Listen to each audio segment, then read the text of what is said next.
Hi, my name is Michael Poley, and I've never seen Buffy the Vampire Slayer. My friends are obsessed and always make jokes and references to it, and so now, 20 years later, I've been convinced to watch the show from beginning to end, one episode a week. I'm a Buffy virgin.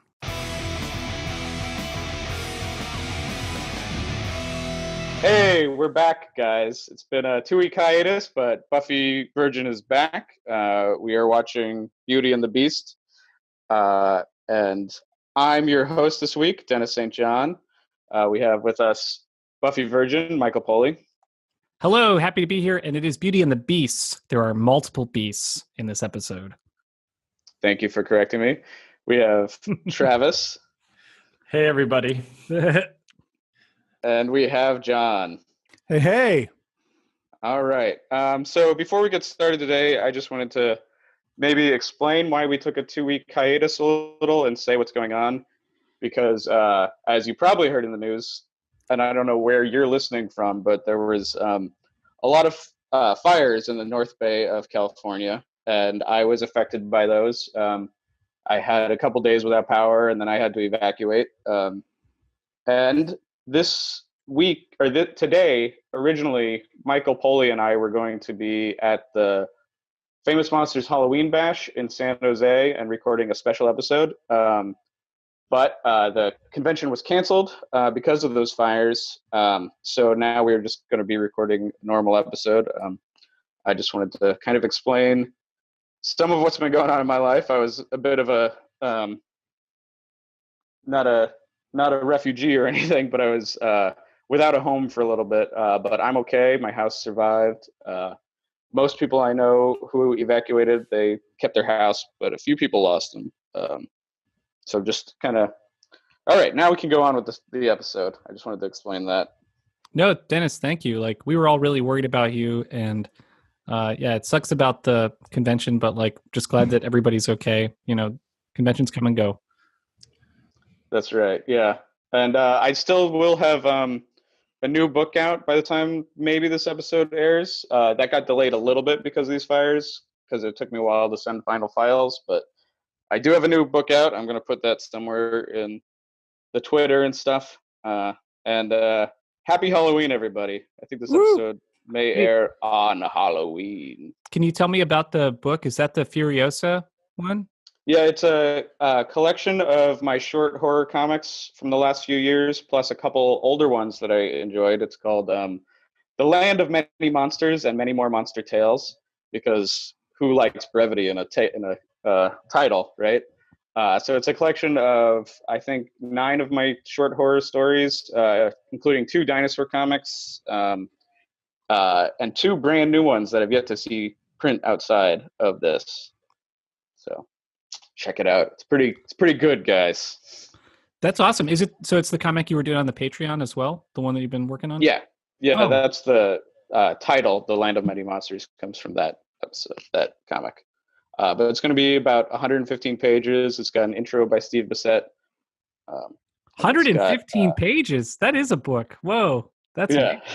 Is this your biggest book? It's got a couple werewolf comics that I made back in 2010 that haven't been reprinted since then. And those are, I mean, they're my older stuff, but they're kind of my, like, I hit a stride with those comics that I like think show like where the rest of my career is going. So I think they're ones to read that I just think are interesting. And how do we get our hands on this? Is it Amazon or is it Dennis Comics? It'll be available online, probably through Amazon.com. There'll be links when the book comes out, and not before. Okay, great. But there'll be a physical book, not just a digital book. Nice. Yes, that's really exciting. All right. Great. So how does this podcast work? What's going to happen? So, yeah, thank you. So, sorry, just a little reminder about it. That we do a podcast. Guys, it's been a couple weeks. We're going to do great lines, and followed by weird noticing / trivia, questions for the group, themes, predictions, my kill count, and recommendations. So let's start with great lines. I think. Wait. Poley, you're up first. Sorry. Wait. Somebody, Dennis? Summary. Yeah. I All recorded right. a summary. Let's not forget to play it. I spent an hour on it. All right. All right, let me. First summary. Season 3, Episode 4, Beauty and the Beasts. Beast number 1, Oz. So, it's a calm evening in Sunnydale. Xander is preparing to take on the gang's bi-fortnightly duty of locking Oz up in the library's book cage so that he won't get out and maul anyone during his werewolf state. Xander is totally up to the task. He'll keep a close eye on Oz. He probably totally won't even fall asleep for most of the night. And even if he does fall asleep, there probably won't be any horrible murders of Oz's off-screen acquaintances that night, because that would make Oz a suspected murderer. Except, of course, all of that happens.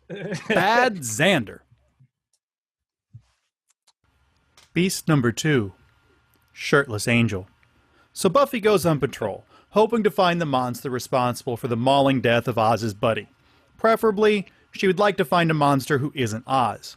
What she finds is her own ex-boyfriend. Since his recent trip to hell, he seems to have a lot less shirt and be able to say a lot less words. Running shirtless and feral through the woods, he's like an animal. Or like Weapon X. Could it be that he's responsible for the recent murders? Probably Giles shouldn't know about this. So instead, Buffy asks him, hypothetically, I have this friend who hypothetically just got her boyfriend back from a hypothetical hell dimension. And hypothetically, would my friend's hypothetical boyfriend still have a shred of sanity left after centuries of torture in a time pocket hell dimension? Oh, probably not? Okay, thanks. I'll let my friend know. Beast number 3, Pete. So Pete and Debbie are Scott's friends, and they seem like a nice enough couple when they aren't insulting Scott to his face. But behind closed doors, it turns out that Pete has been drinking glow stick juice. And when he drinks it, it gives him the Jacob's Ladder head and a total roid rage. Before long, Debbie starts showing up with fresh bruises, and Buffy's new therapist shows up with a gaping chest wound. Since the shrink was killed during the day, this probably means that neither Wolf Oz nor Shirtless Animal Angel are the culprit. So Pete starts looking like the guilty party. Buffy and Willow corner Debbie, and with absolutely no irony whatsoever, they proceed to lambaste her for having a monster for a boyfriend. Meanwhile, Monster Pete confronts Monster Oz, leading to a steroid monster versus wolf monster battle. The gang intervenes, and Faith manages to get Oz with the dart gun. So that's one beast down. Buffy chases after steroid monster Pete, but fails to prevent him from killing Debbie in a jealous rage. Thankfully, Shirtless and Clueless Angel intervenes and strangles Pete to death with a chain before flashing back to human face and embracing Buffy. It turns out, love was the real beast all along. The end. Wow, I just come here for the summary, man. I didn't even know we were doing a podcast. I love the framing with the 3 beasts. This one would be really fun to actually cut in the episode and post, to cut in. Yeah, I actually got as far as setting up a premiere timeline to do that, and then I realized that I don't have time for that, and then I didn't do it. Okay, well, maybe we'll do that. Maybe someone will be motivated to do that. But that one was a really good one for something like that. Anyway. Do you think this episode is why they took Surge off shelves? Surge could have looked a little bit more like that glowing liquid. It was kind of advertised to have similar effects. That liquid reminded me a lot of a Dysphere's Child, Arthur Culler's totally video with all the glowing, which is available online. Maybe Yes. that'll be an I added have no recommendation. idea what you're Do you talking like glow about. juice?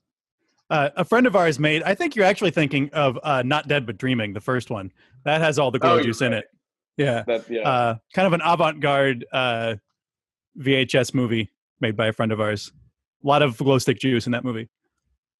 Available where all VHSs are sold. It's available on YouTube. All right, you want to move to Great Lines? Yeah. Let's do it. right, So this Foley, first you're one up. is from Xander. Call of the Wild. Aren't we reading the Cliff Notes for this for English? Womp womp.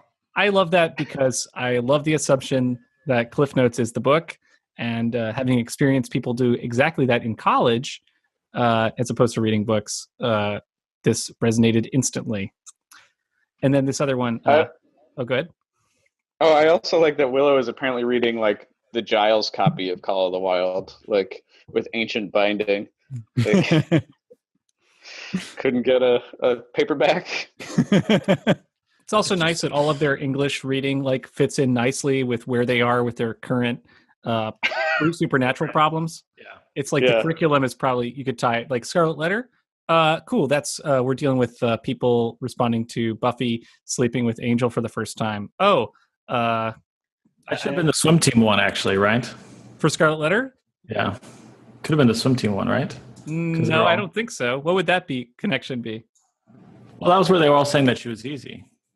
Am I insane? Never mind. Keep going. It's bad. It's a rough day for me right now. Keep it moving. Okay. Another great line, Mike. Okay. But you like him, right? When you think about him, you get that good down low tickle. That's from Faith, and that's an amazing line. Yes. Down low tickle, which well, I wonder how to relate about female excitement. So like this told me it was great. It's also interesting that Buffy agrees, and then she's like, "Wait, how low?" So like, what's the slightly higher tickle that Buffy originally is agreeing to? Like, probably butterflies in the belly stomach. tickles. Okay, yeah, it's like, my diaphragm is I don't know, like, sorry, diaphragm like between your lungs and your stomach. Right. Like if Right. you're going to be singing in a baritone or a tenor, you might want to. He makes me want to sing. Yeah, I don't know. It's just like butterflies in the stomach. That's what the more tame version is, right? Yeah, way to sabotage my sarcasm with making sense. I'm next with an Oz line. I may be a cold-blooded jelly donut, but my timing is impeccable. Best line in the whole thing because it's also a callback. It's great. Yeah, just well written. What's it a callback to? Willow is like, you're not the one whose boyfriend is a cold-blooded. She realizes Oz is behind her and goes, jelly donut? So he just picked up on it. You know what she was going to say. All right. This is from Buffy. Well, you two are living out your Grimm Fairy Tail. 2 people have died. I just like the casual use of Grimm Fairy Tail. It was like your romance. All right, Travis? Yeah. Willow says, this is in the beginning episode, Willow to Xander, I'm still getting used to the half Monty, referring to Oz. Xander's like, wait, which half? And she goes, wouldn't you like to know? And then like smiles, this like amazing smile. It's a darling moment. I assumed the bottom half. He's never taken off his shirt in front of her. Yeah, I don't know. But it's like the first time I think she's like been, I don't know, more adult or like talking about a relationship like that. It feels like a while. Yeah. I mean, I guess ever since the original werewolf episode, we've all seen Oz naked.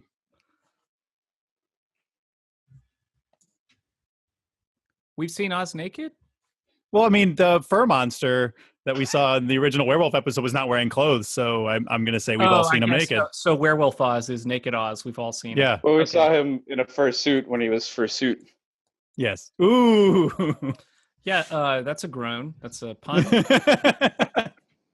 Oh, man, I love my own puns. All right, let's move on to weird notices and trivia.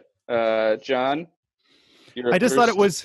Yeah, I thought it was weird that we open up with Buffy narrating, reading the passage from Call of the Wild, and then it is actually Willow reading. That's weird.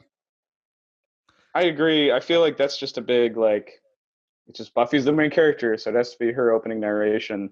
But it doesn't function at all. The transition is really awkward. Like, they should have just given that to Will. Like, yeah. I don't know. You lay off opening narration. All right. Let me tell you, in the Peanuts movie, all of Snoopy's adventures are narrated by Lucy because she's the one reading it.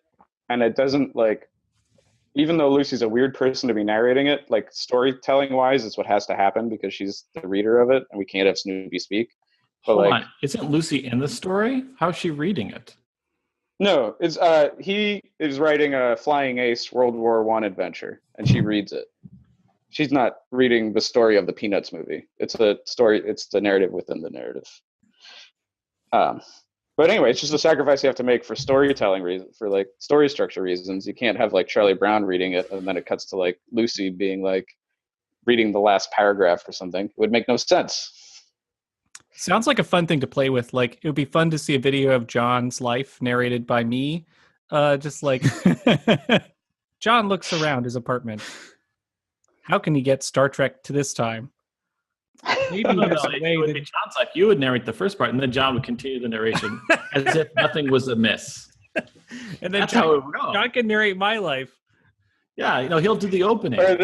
John thinks in Michael Poley's voice, but then he speaks out loud in his own. I mean, that's pretty much just What if true, right? What if your inner voice, Mike, was actually John's real voice? Okay, here's like when you had your thoughts, it was John's voice, and then when you spoke, it was your voice. The confusing thing about reality is sometimes all of your voices are my inner voice that tells me what to do. Like, I have the Travis inner voice, I have the Dennis inner voice, the John Landis inner voice that come into play different times. So it's like all the people, especially if we're hanging out too much, our voices get deeply into like our brains. Right? It's totally like a Frame of Mind where Riker finds out that he's just in an insane asylum and all the other Star Trek characters are just like pieces of his psyche the whole time. I think none of us are real, Mike. There's a good chance of that. You're just an image on a screen to me. Mike, you say library cage. Yep, library cage. It's my favorite prop in the extended, like, the toy universe of Buffy, where there's a library toy set, and the library cage is being used all the time. Love that play set. Love it's being used. And then I have this episode, it gets busted. So that's like its toy action is tearing through the library cage. Oh no, I think you put like a little Oz action figure in it, and then you spin a thing around, and there's a werewolf action figure on the other side. It's one of those. Oh, like there's I also think you should like one idiot. You also have to cram the entire swim team in there. I also I like when Xander's like the unbreakable window, and it's like, I mean, I know it's got metal wiring, but that was not an unbreakable window. So speaking of Xander, I've got this next one here. Is it true that all the confusion about Oz being the killer could have been avoided if Xander hadn't fallen asleep during his shift? Yes. And it is. Xander's unreliability is like the reason this episode's like half the drama in this episode is that. I mean, there's also the angel werewolf thing happening, or attacking people possibly, but like, it's so annoying. And like, it made me angry. Like, I was like, when Giles gets pissed at Xander for falling asleep, I'm angry too. I'm like, this guy's such a weak link. Why are you letting him do the late shift? He clearly can barely tie his shoes. Jesus. Also, he clearly came there to nap. Like, he makes no pretense, but he brought magazines and coffee. Like, he brought props to like let Willow think he was going to do a good job, but he clearly knew he was not. Son of a bitch. But the window opening, how did that even become a thing? Like, that would be like Xander went in the cage and opened it, right? Like, it doesn't make sense that the window open is do you get me? Does that make sense? No, it had to be open before Oz even went in there. Like, Oz had to go in there and be like, you know what? Sounds like a great idea. Locking me up in this cage, but I need to look outside. I need to see the moon. I need some fresh air, guys. I mean, maybe it's possible that like Oz really did kill someone. They just haven't found him yet. Yeah. And also the fact that one killer killed during the day, like, is not necessarily evidence that the other killer wasn't Oz, you know? Why have a window in a cage? But why have a window in a cage? Well, if it's I a think book what happened cage. is Giles was organizing his books in the cage, and he farted. And he was like, I need to let some air out. And this is actually all Giles's fart's fault. That makes a lot of sense. They should have included that scene in the opening as opposed to the voiceover. That'd been great. That's a deleted scene, is the Giles fart scene. And it says like 8 hours previously on the bottom part. It's just like him, it goes, oh dear. Oh my. Wow. This podcast is really getting classy. This has to be explained. So I say that Xander is always accidentally outing himself. He does it again with the Oz thing. I don't know. I don't really have a larger point yet. I just think it's worth noting how often it happens that he's saying stuff. And then I was noting that Xander plans to pass the time by reading, when he's guarding Oz, which just struck me as hilarious. Like, there's no way Xander of 2017 would be a reader. Yeah, no. He's also says he's going to exercise. That's also not happening. It's such a not believable lie, yet Willow falls for it. Because she's got study brain. He should have just been like, well, I'll be masturbating, and everyone would have been like, yeah, no problem. That is weird. So I ask, during the cemetery scene, or during, Faith and Buffy are walking through this beautiful cemetery, and Faith is commenting how pretty it is, and then is like, do you think, students ever hook up here? And Buffy's like, no, actually, but I think she was being like, you want to make out? Is this a good? I think this is a good space to make out. That's my theory. Basically, my theory is every character on the show is gay, I guess, because I keep doing that. Good theory. Did anyone else get that? No, I didn't feel that. Okay. I mean, now that you mention it, taking somebody out in the cemetery and saying that is pretty suspicious. I mean, so related, like, I kind of think this episode is a Bechdel test fail, because like they're always and taste, but they're always talking about boys in this episode. Like every time women are together, it's like boy conversation. Like that Faith Buffy conversation is a boy conversation, even though I think it shifts to a boy conversation. I think Faith was testing the water, and when it didn't work, she switched to talking about Scott to like make that transition. I think she's testing the water with Buffy. But yeah, I this is like a weirdly man-heavy episode, like for Buffy. Like we don't usually get like 3 male monsters all wrestling each other, like, and the Slayer's barely involved, just peripherally involved in it, Yeah, I think it is I can't think of a conversation that it's not male related that the women go through. So yeah.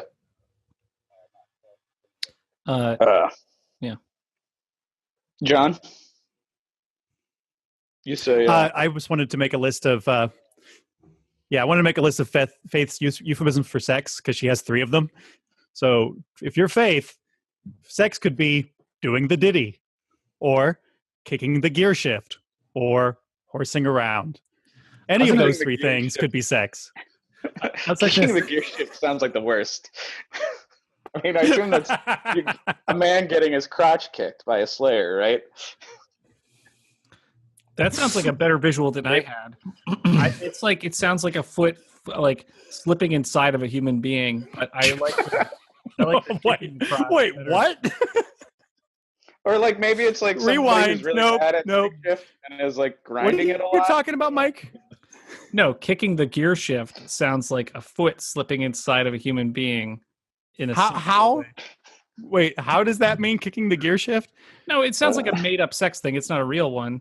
Yeah, right. You ever kick kicking the gear shift on like Urban Dictionary is some kind of foot penetration, is what you're saying? Yep.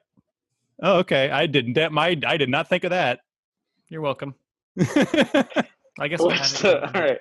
I guess I was thinking of gear shift as being like a stick shift, and that's the penis. Yes, that's also what I thought of. So it's like people grinding it really hard, like you're gonna wear out this guy's transmission. I don't know. What? Euphemisms are very open. They're very ambiguous. It's a danger to use them sometimes. I don't even want to ask you what you thought of for horsing around. It's fucking a horse, obviously.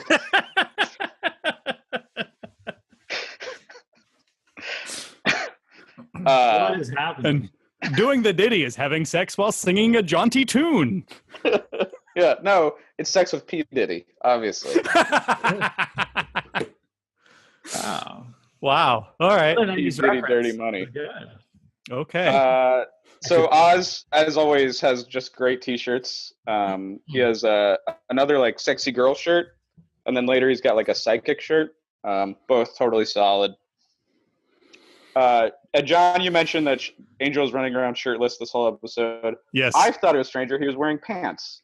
Because when he fell out of the sky, he fell naked, which means at some point he found clothes, but chose to only put on pants. In his like savage animal state, he's like, pants! That must have happened, yeah. I also say the stupid chains and that angel-shaped scorch mark when Buffy, finds Angel and ties him up. Oh, also she knocks over like a bunch of dolls. So I just thought that was a cute little thing that, Drew fled quickly, left all her dolls. It was probably Miss Edith getting knocked out. But I hate those chains so much because it looks like I could break like through them. Like if you just put weight on that hook, it would have broke off the wall. But it's the same. It's like the same world where she thinks that the library cage works. So at least like that's pretty consistent. It's not like she has like some really like heavy duty thing, and then she thinks that'll work, and then the library cage will work. It's like no, it's just weird that we're living in this world with like multiple super strong characters, but they're like, yes, this totally flimsy metal will hold. It's fine. Yeah, it's metal. Buffy needs her own library cage playset for where she puts her secret villains. Like maybe in Buffy's bedroom, there could be like a chest or something that she puts things inside, or like a inside like her like a walk-in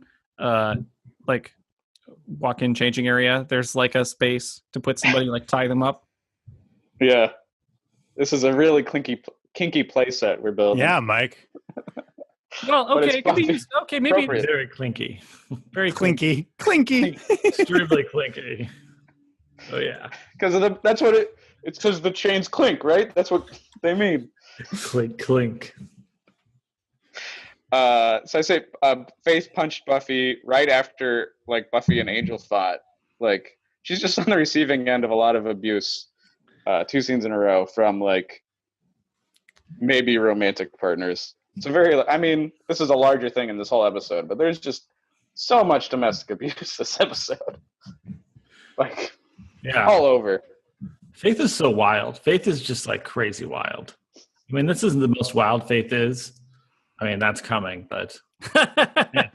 All right. Faith just seems like a really wild child, like just crazy. She's listening to her heavy metal. Over-sexualized, and it's just overcompensating, right? That's why she's so sexual. She's overcompensating for like not having girls a child. Got issues.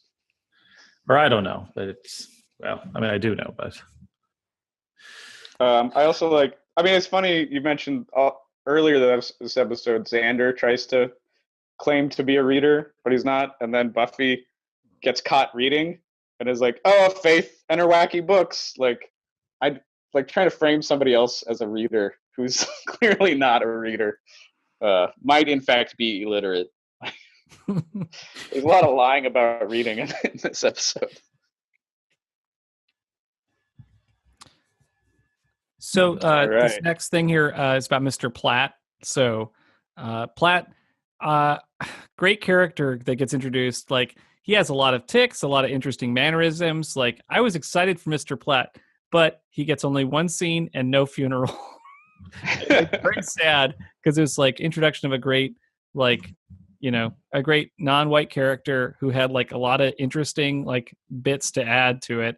It was like challenging Buffy in a significant and interesting way, like with his kind of therapy scenes, and to see that like happen and like see Buffy respond to it was like, oh man, we could maybe move beyond some of these like basic relationship stuff and like develop some more interesting aspects of this character. Nope.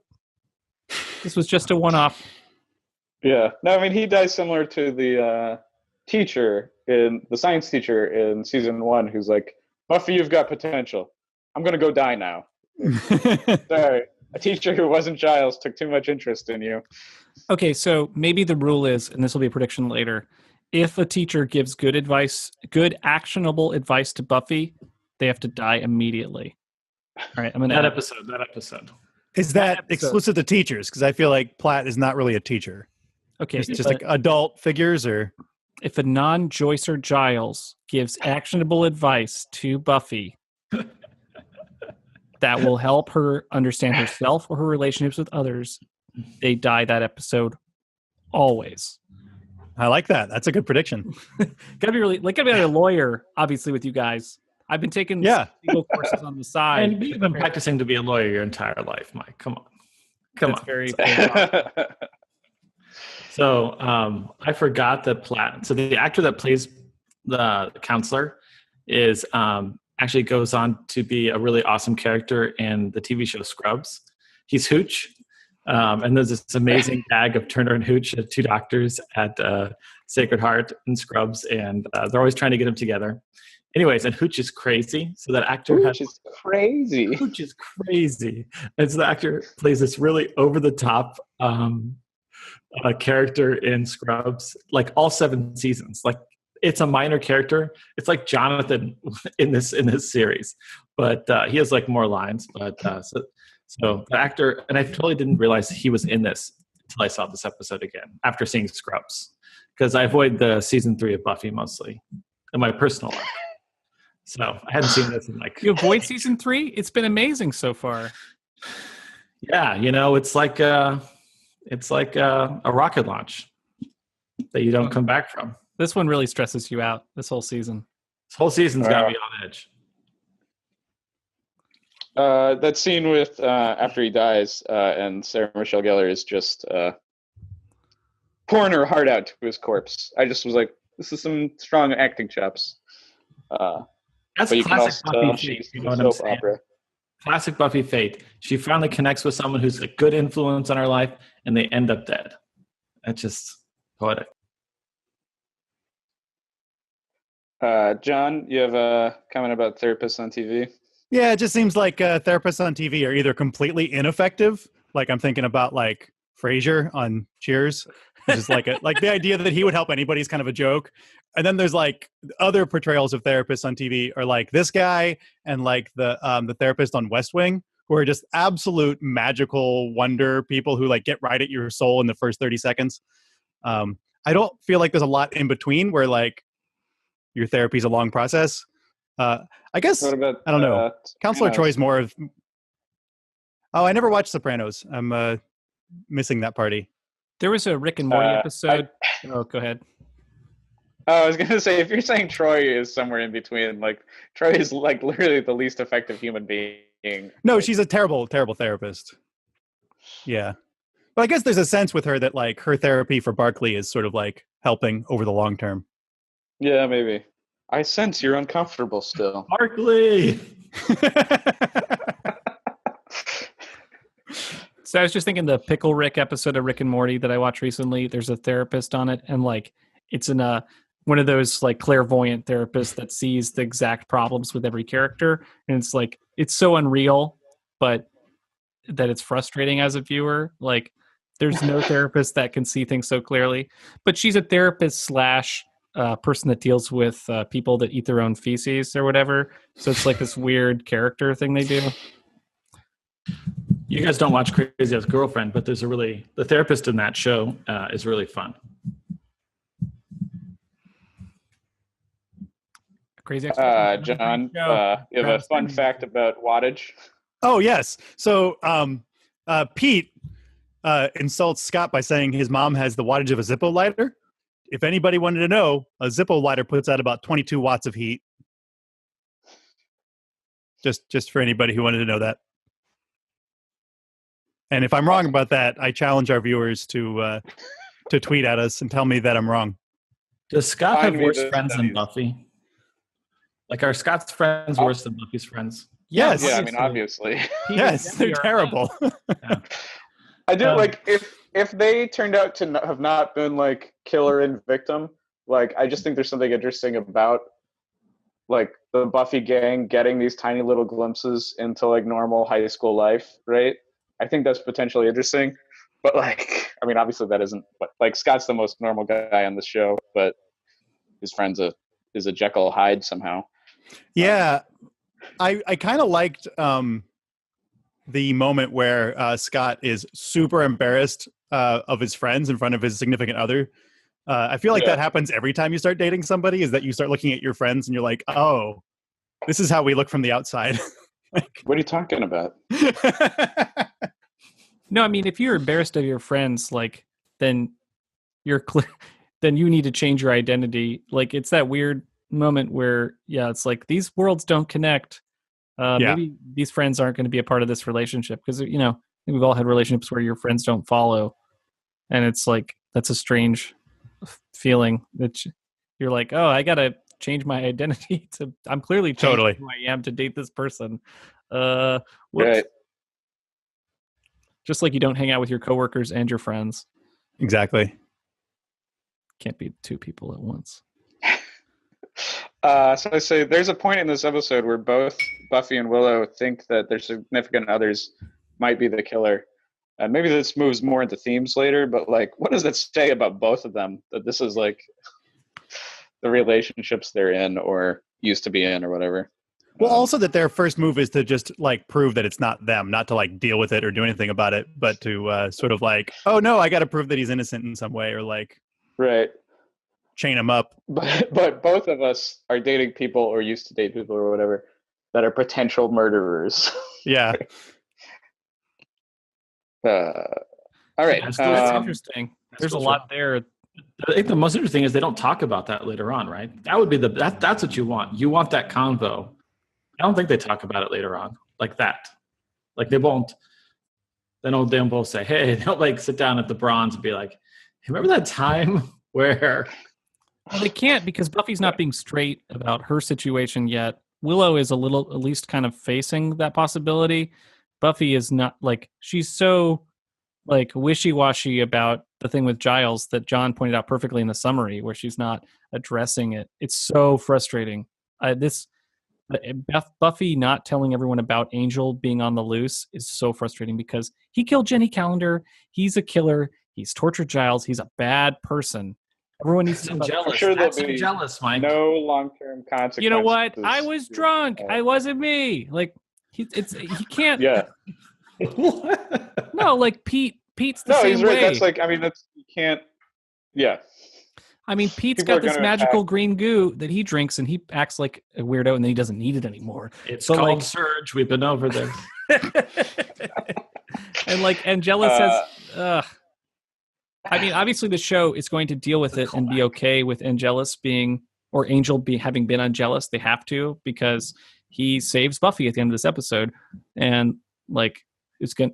I see him on the DVD covers for later seasons, so there's no way he's going away, and he has a series. Allegedly. Mike, you got the next comment about Rage Monster? Oh man, I didn't know I wanted to see Rage Monster Pete versus a werewolf, but this was an amazing setup, and it was wonderful to watch. Like just after hearing Pete be described by his, girlfriend as a fucking mess, and like he gets so angry, and then like the Oz matchup, it was like, okay, I hate this domestic abuser guy. I hate him, and the Jekyll Hyde scenario, and then Oz gets out, and it's just like this unleashed rages. It was like the werewolf. Wolverine Sabretooth kind of mashups that happen all the time in X-Men, but it was like more emotionally resonant. It was fun. Yeah. There's like, I mean, this is one of those weird episodes where like the main fights are this Rage Monster fighting a werewolf and a vampire, and like the Slayers are barely kind of connected to it. But it's just like, it's weird to see like all these men fighting on this show. And it's like, there's a whole genre of movies that are like the monster versus monster movie, and I'm going to recommend one as in a rec, but like there's a ton of like Frankenstein versus the werewolf and kind of things. Like it's a total like monster, like subgenre that's like a charge when you're like, yes, who would win kind of thing, Is there a Dr. Jekyll versus werewolf? Does that one exist? That is going to be my recommendation.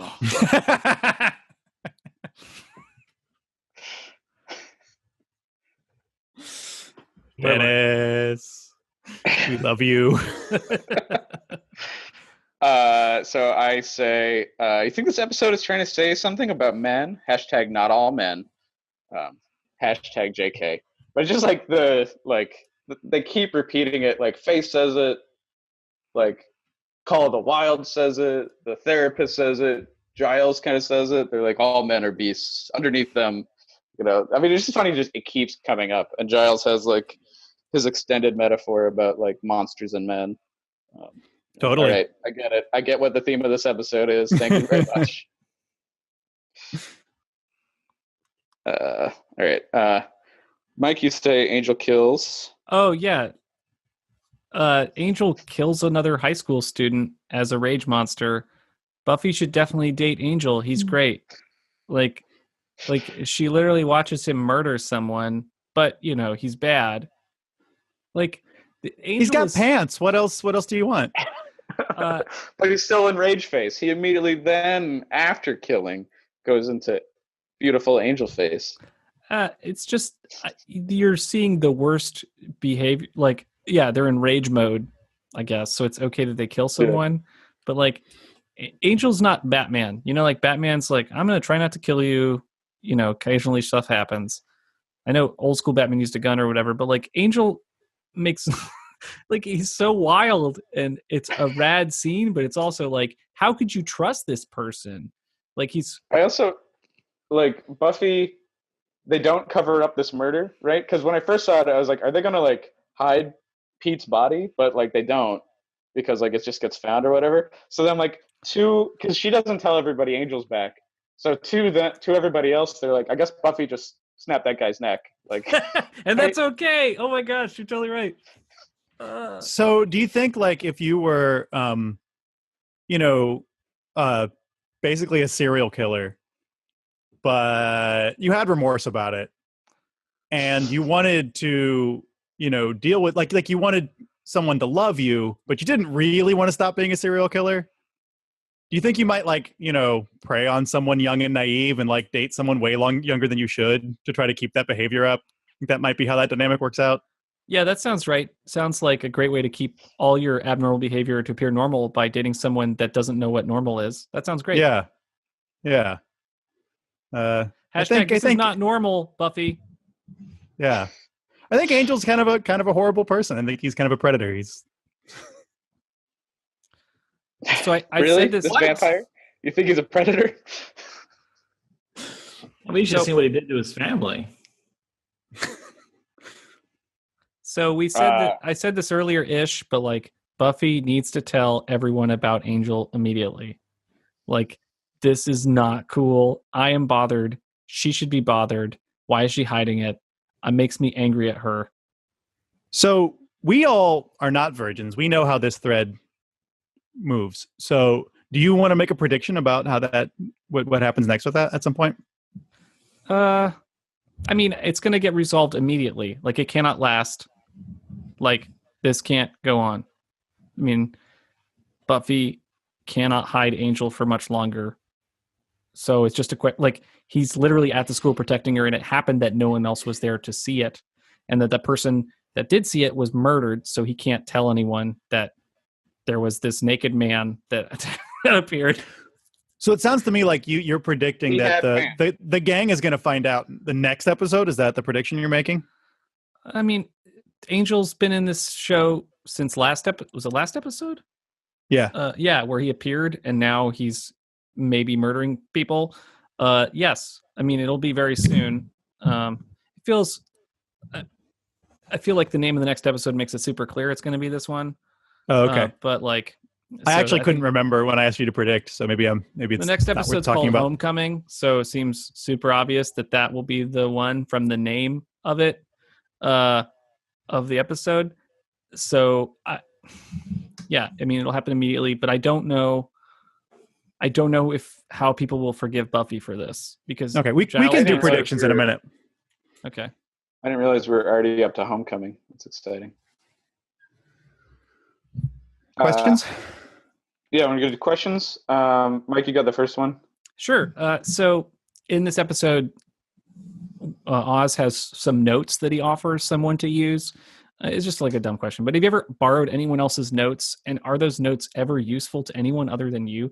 I feel like I take notes, but they're never useful to anyone else. I would never volunteer them. My own notes are barely legible to me, much less someone else. I don't feel like it's a thing. I can't remember a specific time, but I feel like I've borrowed somebody else's notes, and they've been like, because some people are hella more organized than me, right? But my notes are literally just drawings and like don't help anybody, and I can't even like. But I feel like it's happened. Like maybe I've had an ex-girlfriend who was more organized than I was and wrote like, actual like dotted notes, but I can't remember a scene. Yeah, I bet doctor notes are good, right? For doctor school, you guys got to keep tight doctor notes. Yeah, you have a lot of notes, I guess, but you don't bother. You don't borrow anyone else's if you. Well, if every prescription I've ever gotten is an indicator, then doctors cannot write. That's a stereotype. It's been true in my experience. Okay, so I was just looking at episode titles. If it's not Homecoming, it has to be this one called Revelations. Is there an episode called Everyone Finds Out About Angel? Is that It's called the episode after that? Homecoming, Revelations, Enemies. Oh, shit. There's so many. All these Well, titles. it could be any of them then. No, so it's you don't not know. any. No, it's these four. It's either Homecoming, Revelations, Enemies, or Choices. It could be band candy, in which it metaphorically Angel's secret identity is like a candy that Buffy's band of friends consumes. We should have. That sounds sexual. I should just take the episode list and then tell you what's going to happen in each episode based on. I think that's a lovely thought. Okay, Maybe. John, you ask. Yeah, Faith has this wonderful bookends for masculinity. So she asks, so I want to ask you guys: do you identify more as a manimal or as Mr. I Love the English Patient? And I want everybody to say which one they are. I've never seen The English Patient, so I guess I'm a manimal. Travis? I've never seen The English Patient either. Or maybe I haven't. I didn't like it. Does that make you a manimal? That's the only other option, I guess. Okay. I feel like the modern version of it, I really like Pitch Love Perfect. Actually. So maybe that makes me. I feel like Pitch Perfect would be like the least masculine thing you could enjoy, right? No, I'm not even sure what that is. What? You don't know? You're still. Oh man, we got to do some Pitch Perfect. Okay, Mike, which one are you? English Patient guy. Yeah, I feel like I've never seen English Patient either, but I feel like I didn't realize that was a requirement for being Mr. I Love the English Patient. I feel like I'm closer to that than I am to being manimal.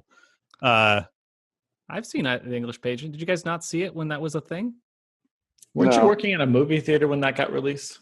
I didn't have a girlfriend then. There was no reason for me to go to that. I think I saw it with my mom. I just know the Seinfeld episode about so it. much of this podcast comes into focus. All right. So I asked. We're talking about traumatic movies we saw with Mike. I still remember this movie 7 that I went to see with him in theaters. And I was like 13. I feel like we almost got kicked out, but your dad's like, "Oh no, they're with me." Do you remember this, Mike? Your little sister was in that theater as well, watching 7. She was like 10. Yeah, I remember watching it because it was super effective. But I'm with my dad. Yeah. Did we have paper bags full of popcorn too, or something weird that he brought from home so he wouldn't have to pay for popcorn? Sounds like your dad. I just remember just being like, "Man, we're gonna." I remember us not being able to get into Scream 2 because we weren't old enough. I remember that. That was at the Danbury Dollar Saver. Yeah, I was like, what the obviously we've seen Scream 1. This is fucking bullshit. That was a great theater. Man, movies when you're a kid. I remember going to see Universal Soldier at that theater. Anyway. Oh, Danbury Dollar Saver. It was $1. It was so good. You could go see a movie for $1 in a movie theater. It was great. I saw K-Pax there because it was $1. And it was only $1. Why not? We have a $3 theater in Santa Rosa, which is the modern equivalent, but $3 is still a great. Oh, that's great. Really? There's so few second run theaters left. I know. Yeah. It's the same chain that does the first run theaters, so somehow they're able to do it. I don't know, but it's great because it's also literally like 20 feet away from a bar. So I'll after work sometimes go drink like 2 beers and then go see a movie. That sounds awesome. That's a good afternoon. It's a great way to be lonely. Seriously. Oh, sorry. I didn't mean to laugh at the lonely part. Hold on. No, Edit that out. no, it's good. So I say this show barely at all explains the Hyde formula. Does that bother anybody? No, I feel like it's shorthand. We don't need to have read Jekyll and Hyde to. But No, I mean, just like the how thing he of, makes like, the potion. Pete is not a fucking scientist. Like, they don't even like. They're not even like. This is my friend Pete. He's pretty smart. Hey Willow, he'd give you a run for the money for like science.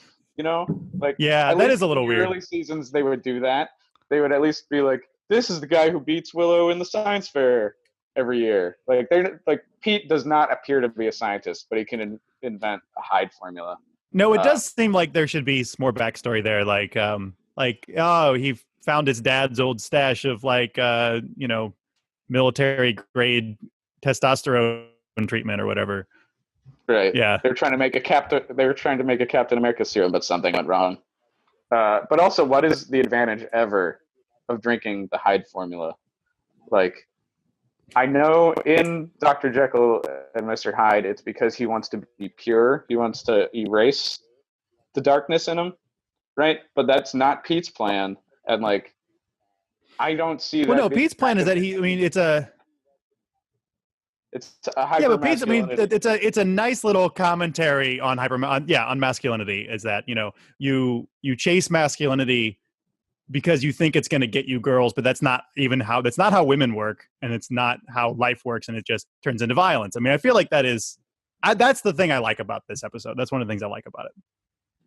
But Pete also, it made him really gross, and he had really long black fingernails. Like, ladies aren't going to like that. I'm sorry. I mean, I'm sure at first it just gave him muscles or something. Oh, Whatever. we saw him near end stage. You're thinking? Yeah, exactly. I bet it started out with like, oh, he's just like taking those pills from the convenience store, like whatever big boner pills they're selling behind the counter. Tiger Fury. Yeah, one of those. Yeah, I feel like it started out with that, and then that wasn't good enough, so he like added glow stick to it at the rave. I feel like there's a story here. No, there's definitely. It's very similar to Some Assembly Required. It is, as far as like high school science experiments gone wrong, or gone right. Yeah. I also ask Oz bit Rage Pete. If Pete had survived, would he have become a rage wolf? Oh no! There's a monster we don't get to see. Is Rage Wolf? Whoa, that's like the end of Turtles 2. That's not a good thing. That shouldn't happen. Super Shredder. Numbers.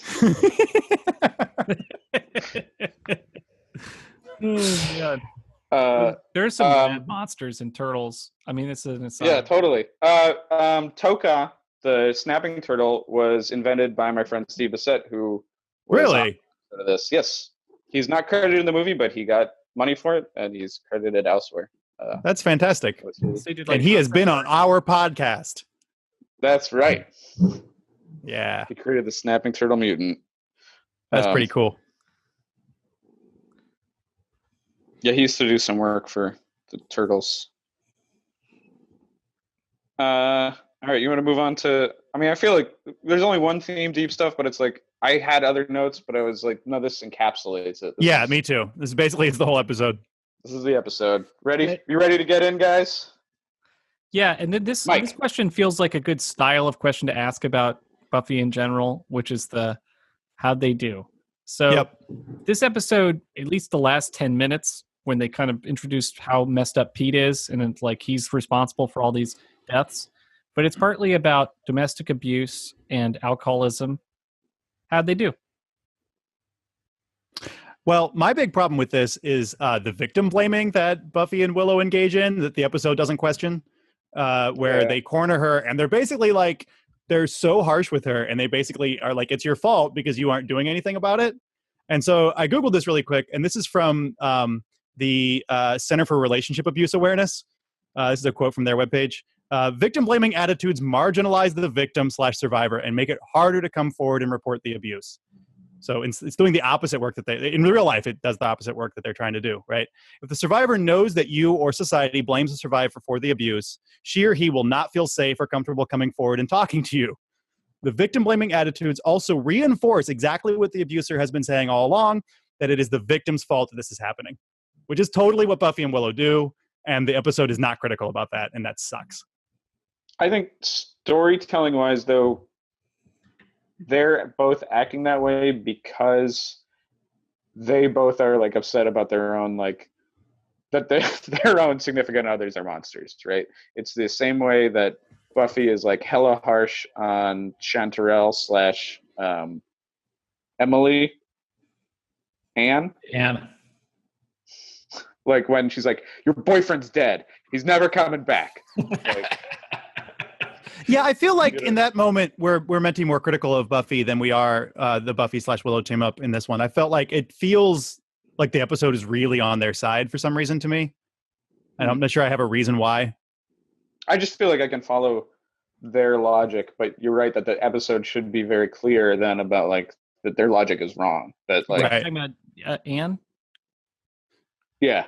Okay. Well, so in the episode Anne, yeah, Buffy is super harsh, but it's clear in that episode that that Buffy's dealing with something and that she's not really speaking from a place of authority. Whereas in this episode, where we come down on what's her name, Debbie, yeah, when they come down on Debbie, to me it really reads as like these are the heroes telling her what she needs to hear.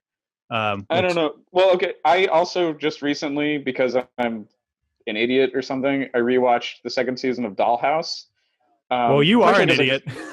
Ooh, that's stuff to watch while I was doing like busy work. That's emotional. But the Dollhouse does the exact same thing that Anne and this episode does, where Eliza Dushku has a freak out about like, he's dead, he's never coming back, and it like leashes into it. It's clearly about her. It's clearly about her friend who just died, right? I think it's like a writing trope that the Buffy writers are into. So like, I'm just not convinced they're doing it here. I agree that what you're describing is a thing. It's just it's not clear to me that that's what's happening here. I think you're totally right. It's not made clear. I just think I'm seeing the characters like chain of logic that leads to that. Right. But the episode should be more clear about like how fucked up what they're doing is. And they do it does have the line of like, I think we broke her. But then Buffy is like, she was broken long ago. Yeah, and I think that's what does it for me, is that last moment where she's like, well, fuck her, basically. Like, right, and she ends up now dead, she's gonna fucking die. Like, also and she dies. Debbie, like So this is interesting. So I just heard LeVar Burton speak at a conference this past week. That's really cool. From Reading Rainbow. And he made this interesting point during that talk, which was that all media is education. People were like, oh, Reading Rainbow is great. It's great educational content. But it's like, no, it's all educational. It all teaches you about society. It teaches you how to behave. And yeah, this is a D or an F job as far as, Buffy and I guess Willow trying to tell someone who's domestically abused what to do next. And they're not good allies to her. And it's not cool. And Travis, you're making a fun face. This LeVar Burton joke or thing, it reminds me of this joke on the TV show Broad City, where the one character is always saying, no, all pornography is child pornography. This LeVar Burton thinks like, no, all media is something or whatever. Educational, yeah. All media is educational. But there's this recurring joke where one character tells every human she can find that pornography is all child pornography. And then the child pornography is something else, and it's such a strange thing. But it's the whole series. I'm like, what? LeVar Burton. All media is. But I think LeVar is right, though. May I call him LeVar? That's something like John's ex Colleen would talk about it. Not those exact words, but it's the thing of like the media that's not meant to be representation, like not meant to be smart or whatever, is the media that's more representational of like culture, right? Yeah. So like the example is like Independence Day is more representational of like culture in the 90s and stuff than like, I don't know, whatever the smart 90s movie is. The Yeah, English no, patient. totally. Then Yes. what? The Anastasia? English patient. The English, I don't know why I heard Anastasia. Anastasia. Fern Gully. Yeah.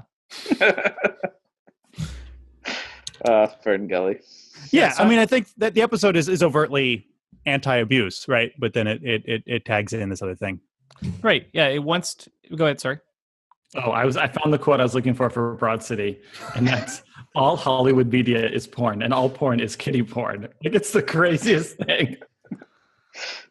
So you should watch Broad City, man. So I make a lot more sense. But the whole LeVar Burton thing just tripped me up. Linoleum's the new pornography, man. We should find out who that is credited to on the internet, actually. That won't be right. The linoleum line? Yeah. Isn't that It's just an a riff? altruistic line. I know, but did anyone ever submit it to, lyrics.com? IMDb. Oh, yeah. You need to be on Rap Genius. Get all your altruistic songs on Rap Genius. Where you can talk about the meaning of, you can write in the meaning and stuff of the song. Yeah. Yeah, so the Pete stuff bothered me because it was right at the end, and then it was really intense because I didn't see it coming. I actually thought they were going to blame Angel for a while, and that Angel was responsible.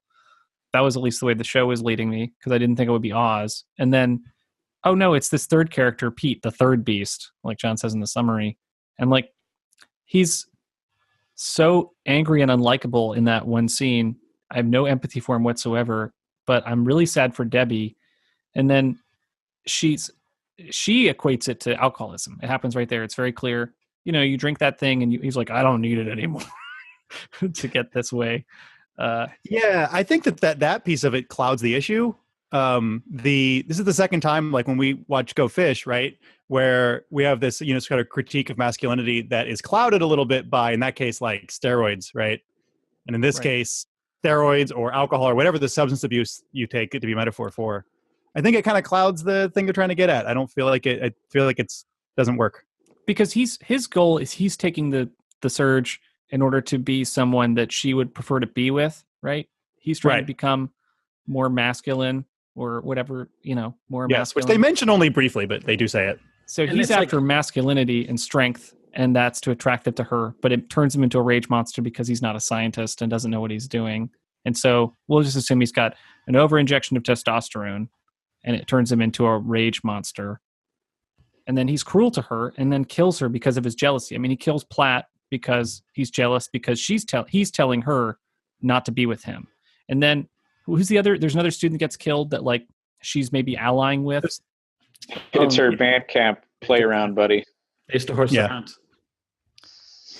So he's killing off all these rivals or people that want to protect her or like tell her anyone else in her life, right? Yeah. And that seems like in the real domestic abuse scenario, you don't kill, you just isolate, right? So it's like, you keep people from people that could tell them what they're doing is crazy, that it's, whatever it is not normal.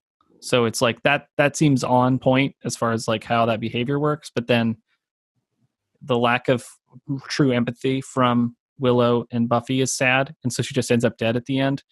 And then he ends up dead. It's like, cool, case closed, next episode. And like, my thought is this episode could have been a lot more powerful if actually there was less death, because then it would be more realistic. So the Pete, whatever, he should just simply beat up these other people or like torch their car or file false charges and not actually kill any of them, because most domestic abuse there's an actual murder.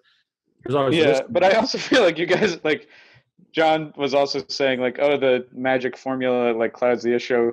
Like, this is Buffy the Vampire Slayer. It's about monsters. Yeah, you can't betray the central idea of the show. She didn't say it's about vampires. Yeah, the vampire in this show was on Buffy's side right now.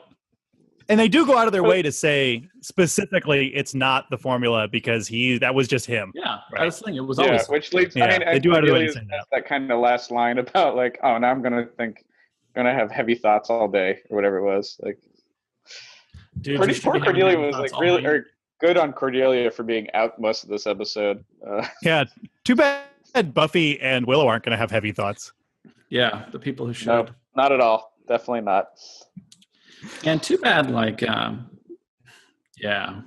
Just another aside here, like modern domestic abuse, to handle this now, I think you can't be as heavy-handed because we know that domestic abuse, or at least maybe just because I'm an adult and I can address this differently, is more psychological. People are more scared to abuse because they know that that could get them in jail or jeopardize their, if they're divorced, custody or whatever the situation is, if they have kids.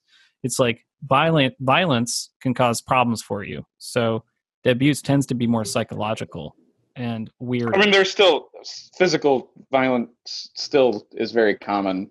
I'm not saying it doesn't exist. I'm just saying there's this another realm of psychological abuse that isn't well described. It feels like psychological violence is way more common. I was listening to On the Media about sexual harassment, for instance, and it's talking about one of the problems with sexual harassment is that we don't understand what it is. Like, we know the term, but people don't share their stories, so we don't have good examples of what it is. And I think the same is true of domestic abuse, where because people don't share their stories of domestic abuse, we don't have good examples. And so we lean towards these exaggerations of domestic abuse about how it's psychological, like it's actually getting punched in the face. But like when that happens, it's over. The relationship's over. So super clear. But in reality, like the domestic abuse is so much more undermining and strange. Like, could be involved stealing, could involve manipulation, lying, telling stories to other people about people, like gaslighting, like you said. Like there's so many other weirder things that happen. Anyway, just to jump to like the thing here, which this is a bad example of domestic abuse. It's a bad example of getting to like help people. It's like bad media on that account. And modern reads, of course, 20 years later, it's easier to do that. But anyway, just getting that out there, because all the sexual harassment we're reading about the Weinstein era, that's happening during this taping, this show being happening. Like, was it 99? Right. Shakespeare in Love wins an Academy Award. This is 98. This is the lead up to that period. Weinstein is actively sexually abusing or harassing women who are remaining silent. And part of it is because the media that was coming out, like this media, is not doing a good job of telling people what sexual harassment is in a way that they can actually talk about. And same with domestic abuse. It does a bad job of saying what domestic abuse is because it says it's violence. So anyway, just filling in the gaps for the 90s here. It's like became really clear to me watching this. That's the end of my monologue.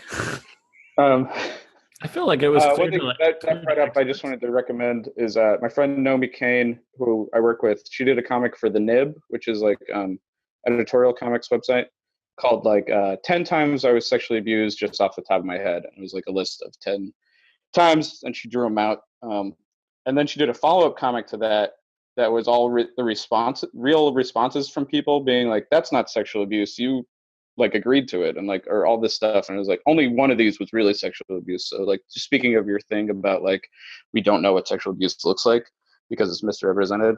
That's like a very clear example. Like, so I would recommend going on the Nib and finding her comics because they're good. All right. I want to move on to kill count and stuff. Yeah. Let's lighten the mood a little bit. All right. We have 4 dead humans, and that is pretty low for season 3 so far, but still a lot of dead humans. So there we go. And then my recommendations. So there's this Spanish writer, director, producer, actor called Paul Naschy, who has made like, I don't know, 8 werewolf movies, and they all star him as the werewolf, or El Hombre Lobo. And the one I'll recommend, because it's the most on point, is Dr. Jekyll and the Werewolf. Awesome. He's like, and these are great examples of misogyny in movies, because these are like, this dude is like, he looks like the Spanish Jim Belushi or something, but he always casts himself as like the beautiful man who women like can't, but he's like abusive to them in like classic machismo ways. So it's like, this fits perfectly into this. I also recommend as a Dr. Jekyll movie, the Hammer 1970s movie, Dr. Jekyll and Sister Hyde, which has a gender swap as the formula. And then I thought of some more domestic abuse movies, but I don't know if we want them. Uh, Can I add to the recommendations list Jacob's Ladder for the floppy head effect? yeah, good call. And Not Dead But Dreaming on YouTube. Yes, and Not Dead But Dreaming by our with the good glow friend. juice. Yes. and Broad City on Hulu. Very good. All right. We got anything else, guys? Was I going to make predictions, or I guess Oh, I already yeah. made them, and John. We got- Let's look at old predictions first. Okay. So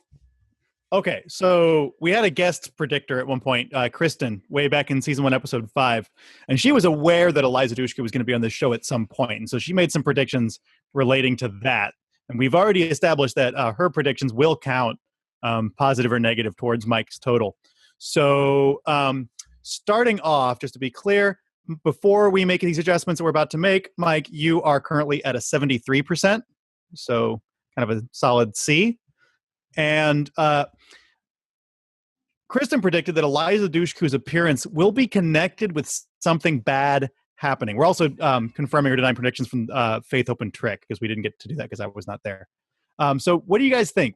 I'm not really, that's a very vague statement. I'm not really sure if that's confirmed or denied. Dennis, what do you think? We'll make you the arbiter of this one. Dennis. Sorry, What? can you repeat the prediction? Yes, Eliza Dushku's appearance will be connected with something bad happening.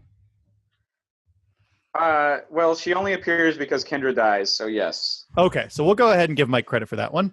Brilliant. So that is confirmed, and that was confirmed during Faith, Hope, and Trick, correct? Yes. Okay. So that was confirmed in season 3, episode 3. Cool. Okay, we've got a few more to go through here. Sorry, it's quite a bit of paperwork here for these predictions. So in season 2, episode 15, when we first discovered Oz was a werewolf, Mike predicted, let's just say Oz's werewolf powers are going to come in handy, ellipses. I would say that is confirmed. What do you guys think? Yep, then it says it's confirmed. Yes. So it is confirmed during season 3, episode 4. Cool. Okay. Mike also predicted then that Oz will save Willow as a werewolf. Now, does he save Willow? I mean, you could argue that in this episode he saves Willow, but it's not really direct. So what do you guys think? Travis, what do you think? Does Oz save Willow in this episode?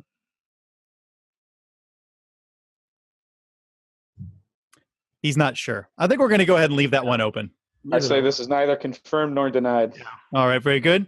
Now, Mike predicted in season 2, episode 22, that Homeless Angel will appear again. Now, I know this isn't what he meant when he said it, that we would see another flashback to 90s Homeless Angel.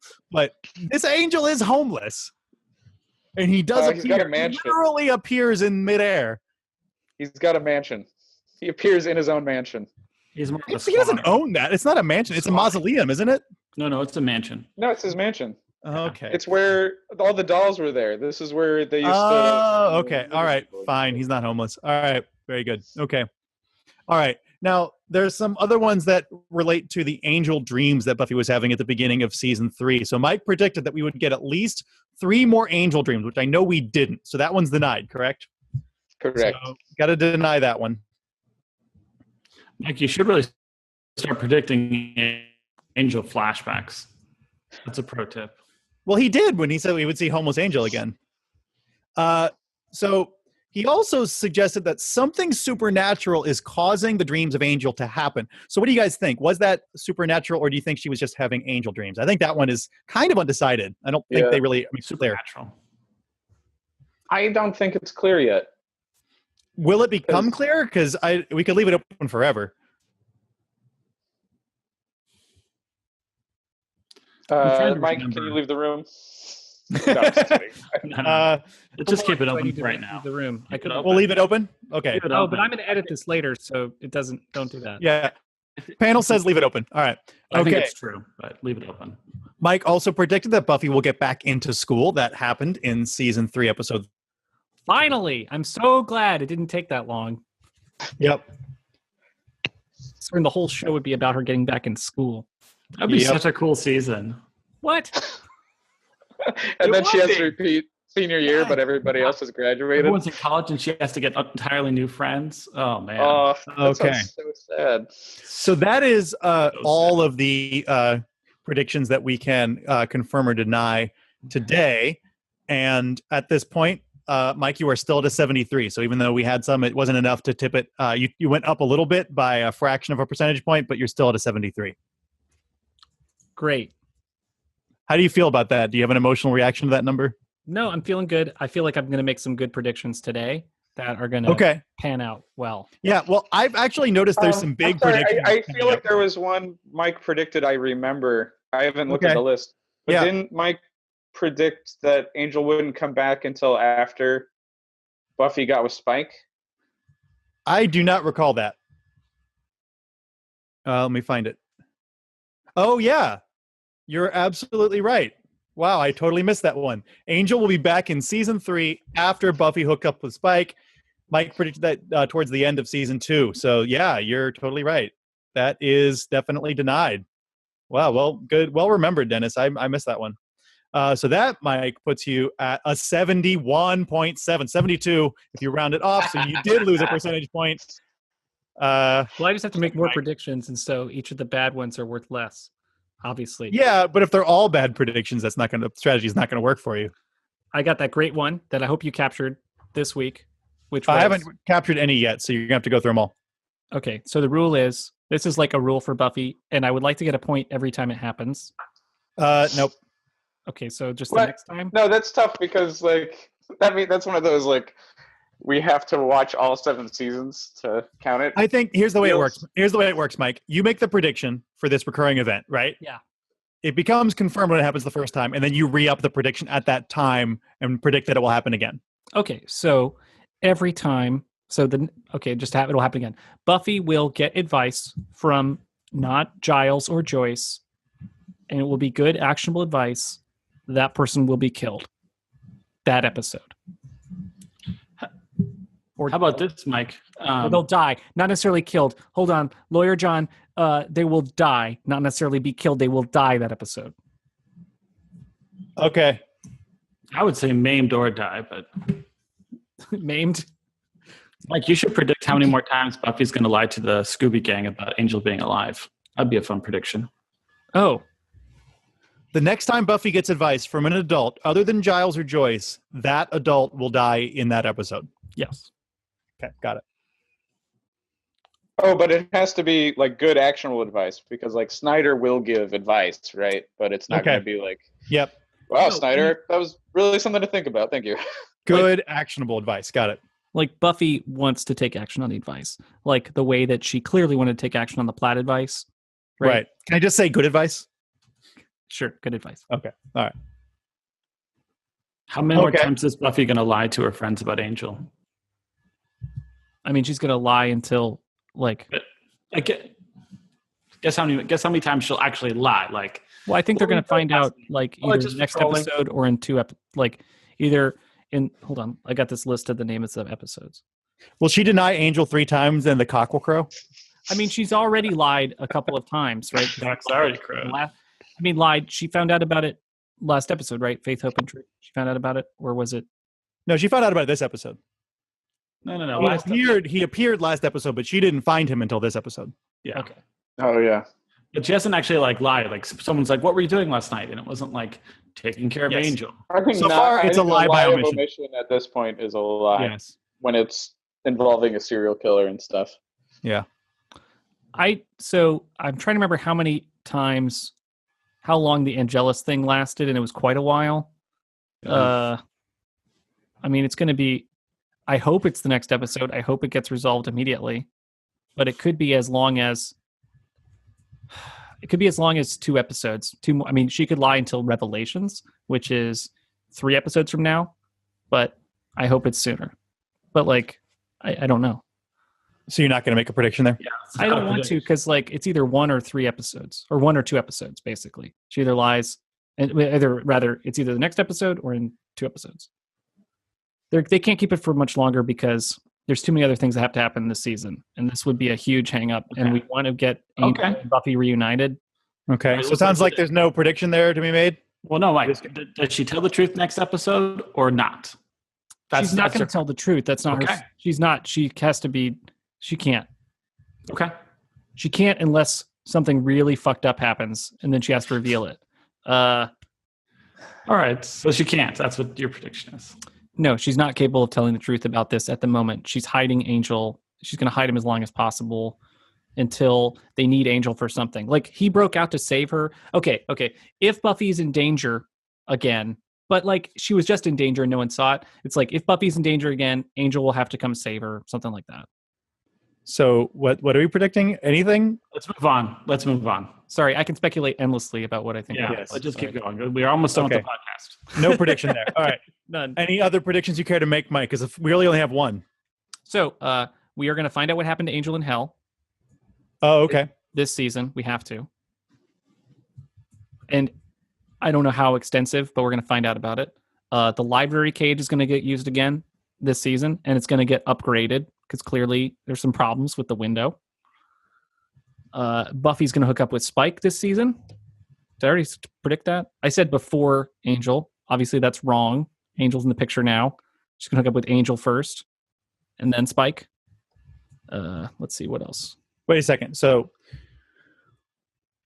we will learn what happened to Angel in Hell in season 3. The library cage will be upgraded in season 3. That's what I have so far. Upgraded. Mm-hmm. It's going to get bars on those windows. Good. Okay. Anything else? They better. Yeah, and Buffy's going to hook up with Spike this season, but she's going to hook up with Angel first and then Spike because Angel showed up first. I actually didn't think that Angel would appear so soon.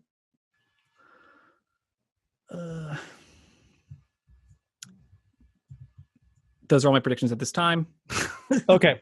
Oh, wait. The last one was that, Buffy will what? Buffy will hook up with Angel and then Spike. Okay. Hey, Mike, do you have a D6? Yeah, No, please use an app. Sorry. All right. It's so much less visual. Now that we're going to be on YouTube, we should have like a giant comedy die for you to roll. Right, and I should cut to the camera of the die being rolled. That would be more exciting. Yeah. Anyway, I'm going to bring up random.org here, which gives us not pseudo-random numbers, but actual random numbers based on radio noise. Okay, you rolled a 1, Mike. Great choice. Here's what that means. Okay. All right, so you're actually going to have to roll again to choose a major character.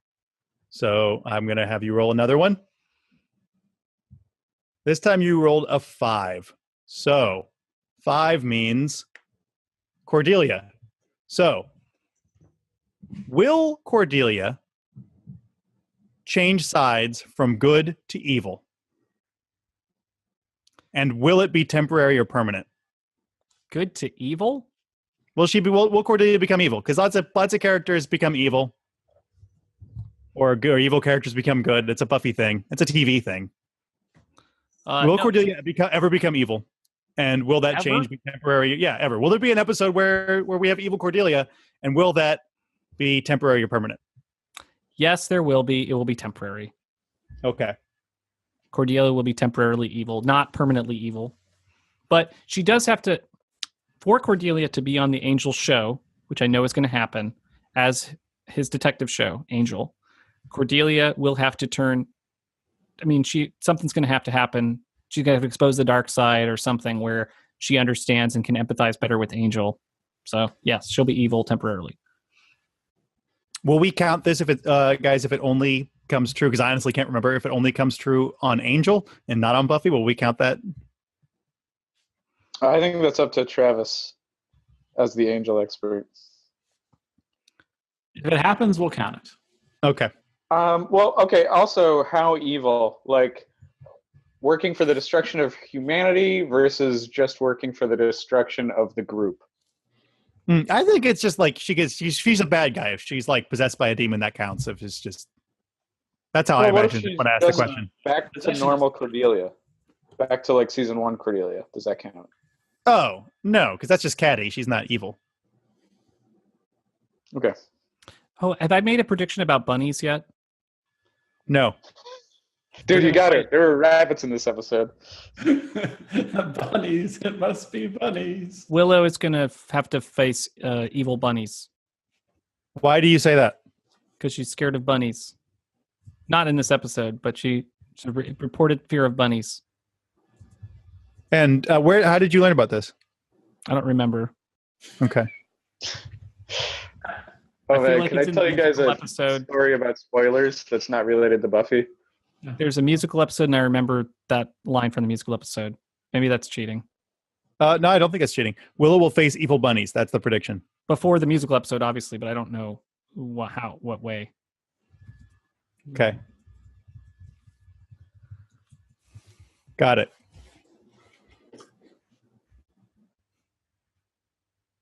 That's it. So I was at this Harry Potter party last night. It's like a Halloween party, but specifically Harry Potter themed, and it was an all ages party, so there were children there, and they're like most of the way through the series, but like the last third of the last book they haven't gotten to yet. So I was like fake spoiling things for them. I was like, have you gotten to the point where Harry becomes a giant and he's a giant for the rest of his life? Stuff like that. And like this is just, I guess, how like kids are now. Is they were like, we already know everybody who dies because we looked it up, and they started listing all the people who die at the very end of the novel, and I was like it freaked me out. I was like, stop, don't list that name. I feel so vindicated right now as someone who looks up the plot summary to movies before they watch the movie. I'm like, really, because I'm describing children. I'm current. I'm evolving, bro. I'm evolving. I'm not stagnant. Yeah. It was a jarring moment. It was Oh, a totally yeah. jarring moment. Oh, totally. Yeah. If I was going to read another book, I'd totally look up. Also, these kids love Harry Potter so much, and they like or I think they listened to the books on tape, but they listened through 6.5 books before they decided to just spoil the very end for themselves. Like, Yeah. Well, you don't want to get to an end of something and have it be rocky as hell. That's a bad place. yeah, you do. No. That's a bad place, dude. You need to be in a safe space and then find out what's what. No, but you're like saying that fiction can't take you on journeys, man. No, fiction can take you on a journey, but it can't leave you in hell. Yeah, it can. I don't know, man. Like, I had a weird experience, and this, like, Always these aren't be my favorite prepared. books or anything, Always be but like prepared. the League of Extraordinary Gentlemen books, I always read, and I kind of just didn't expect the ending to the 1960s one. Like, I just didn't expect it to go to the places it went, and I was reading it like in bed late at night, and it like really jarred me because these are characters I've followed for like 100 years, right? And then suddenly something like kind of shocking happens to them, and it just kind of ends in this like bleak note. And I was just like, Jesus, you know. Oh, And don't if tell me. I need to read that one then. I totally stopped reading the weird ones. Volume 1 and 2 Yeah. were so good, and then I read the Nemo and one. then they and it was start okay. jumping times and stuff. Yeah, I skipped the Black Dossier because that seemed like it was mostly prose. And I don't read prose. Yeah. I read comics. I'm a weird guy. I also believe that endings don't necessarily matter.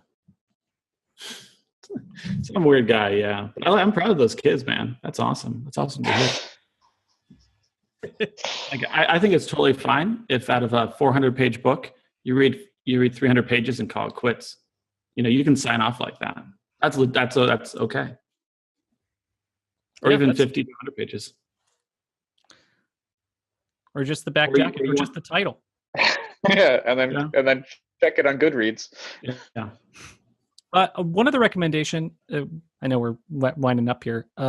Tokyo Ghoul. Travis and I saw this movie a couple weeks ago. Really fun. Yeah.